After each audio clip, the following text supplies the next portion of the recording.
সূরা আল ইনশিকাক। বিসমিল্লাহির রহমানির রহিম। যখন আকাশ ফেটে যাবে এবং নিজের রবের হুকুম পালন করবে, আর এটি তার জন্য সত্য।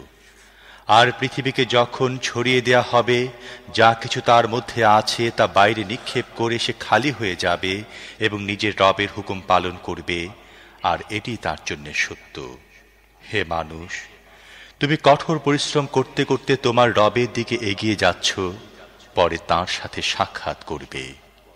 তারপর যার আমলনামা তার ডান হাতে দেয়া হয়েছে, তার কাছ থেকে হালকা হিসেব নেওয়া হবে এবং সে হাসি মুখে নিজের লোকজনের কাছে ফিরে যাবে।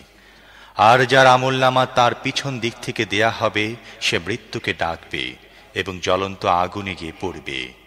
সে নিজের পরিবারের লোকদের মধ্যে ডুবেছিল। সে মনে করেছিল তাকে কখনো ফিরতে হবে না। না ফিরে সে পারত কেমন করে? তার রব তার কার্যকলাপ দেখছিলেন।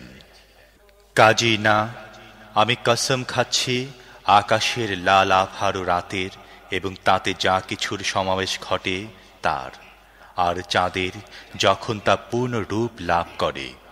তোমাদের অবশ্যই স্তরে স্তরে এক অবস্থা থেকে আরেক অবস্থার দিকে এগিয়ে যেতে হবে। তাহলে এদের কি হয়েছে?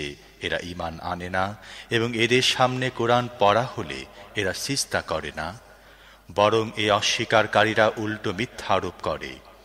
অথচ এরা নিজেদের আমল নামায় যা কিছু জমা করছে আল্লাহ তা খুব ভালো করে জানেন। কাজেই এদের যন্ত্রণাদায়ক আযাবে সুসংবাদ দাও।